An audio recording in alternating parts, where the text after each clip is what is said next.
격칼럼입니다. 최근 UFC 상하이 이벤트에서 스털링에게 패한 브라이언 오르테가가 SNS를 통해 개최 실패에 대한 자세한 내용을 밝혔습니다. 오르테가는 목요일에 첫 번째 감량 시도했거든. 근데 문제는 두 번째 라운드에서 지옥 시작이었어. 8시간 풀타임 감량했는데 새벽에 체중 재보니까 아직 1.7파운드 남았더라고. 아니 왜 안 빠지냐, 내 몸 파업한 거냐 이러면서 멘붕 온 거지. 입고 덥고 자전거까지 끌고 와서 20분 돌리고 할 건 다 해봤지. 근데 그 순간 무려 30분 동안 의식을 잃었어.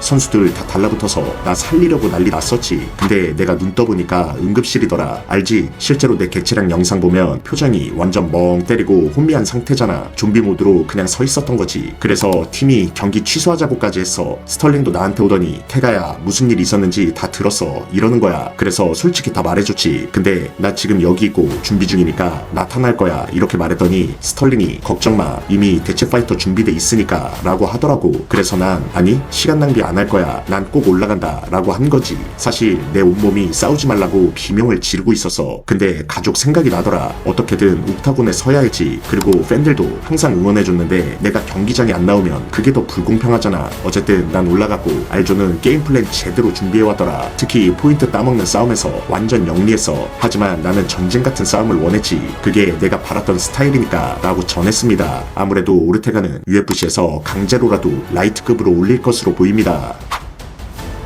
마카체프의 코치 하비에르 멘데즈가 서브미션 라디오를 통해 마델라나 대 마카체프 경기에 대한 생각을 밝혔습니다. 멘데즈 코치는 이슬람은 하빕이 아니고 하빕도 이슬람이 아니야. 쭉 봐왔는데 둘이 성향이 좀 다르지. 그렇다 보니 훈련 접근 방식도 완전히 달라. 마카는 정말 계획형 파이터야. 특히 오랫동안 라이트급에서 몸을 만들던 선수라 웰터급 체중 올린 상태에서 경기하는 게 얘 몸에 어떤 반응을 줄지 솔직히 나도 궁금해. 근데 마카의 강점 중 하나는 압도적인 이미지. 내가 가르쳤던 라이트급 파이터들 중에서 순수 힘 하나만 놓고 보면 이슬람이 당연 1위야. 비교할 만한 선수 자체가 없어. 그래서 웰터급에서 더 큰 상대를 만난다 해도 힘싸움에서는 충분히 해볼 만해. 어쨌든 마달레나? 물론 그의 타격은 인정해. 굉장히 다양하고 파괴력도 엄청난 파이터지. 거기다 킥, 무릎, 왼손 훅, 오른손 스트레이트, 어퍼컷 등 모든 무기로 상대를 다운시킬 수 있어. 공격 옵션만 놓고 보면 완벽에 가깝지. 그래서 스탠딩에서 오래 서 있는 상황이 길어질수록 마카가 위험해질 가능성이 커져. 잭 같은 애들은 콤비네이션으로 강하게 들어오고 중간에 스텝 바꾸면서 타격 패턴을 섞는 스타일이라 상대하기 진짜 까다롭거든. 직선 공격만 하는 애가 아니라 1, 2, 3, 4까지 때리고 다시 각도 바꿔서 들어오고 오소독스에서 사우스포로 전환하는 타이밍도 기가 막혀. 솔직히 엄청 인상적이야. 원래 난 상대 경기 영상 잘 안 보는 편인데 잭 경기만큼은 이미 2번이나 풀로 돌려봤어.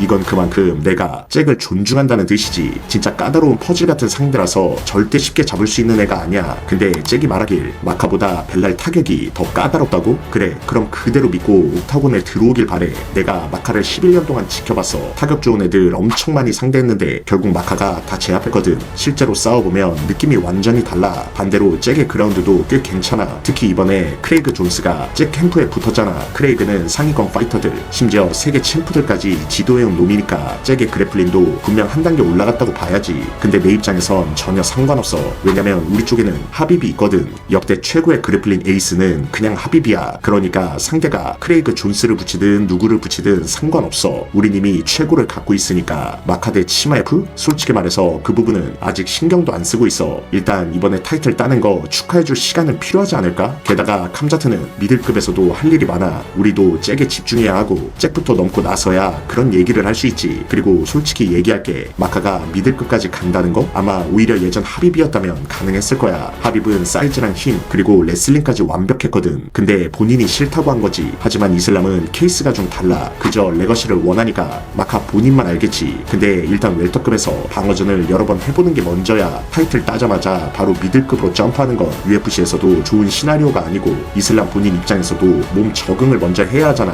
미들급 맞춰보고 몸이 편하다고 느껴질 때 미들급을 생각하는 게 맞아. 어쨌든 잭 다음? 만약 토프리아가 계속 정상에 남아있으면 이슬람 대 토프리아를 UFC가 만들고 싶어 할 거야. 토프리아는 시장성이 크고 이슬람 입장에서도 세체급 석권이라는 타이틀을 노릴 수 있거든. 근데 결국 중요한 건 UFC가 마카가 웰터급에서 성공했을 때 앞으로 얼마나 큰 돈을 벌 수 있는 카드를 열 수 있는지 그 그림을 보느냐 마느냐야. 그러려면 일단 우리가 먼저 성공해야지. 분명 일리아는 계속 챔프일 거라고 봐. 패디든 게이츠든 둘 다 토프리아한테 못 이겨. 토프가 둘 다 잡을 거라고 보니까 그나마 사루키안이야말로 일리아에게 진짜 테스트라고 생각해. 솔직히 이슬람 잡으려면 사루키안부터 넘어야 해. 사루키안 못 이기면 이슬람 얘기 꺼낼 자격도 없지. 사루키안을 이긴다면 오 얘는 진짜 준비됐다 하고 인정할 수 있겠지 라고 전했습니다. 잭달라 마달레나 마카체프의 경기 및 이후 상황들을 기다리기 힘드네요.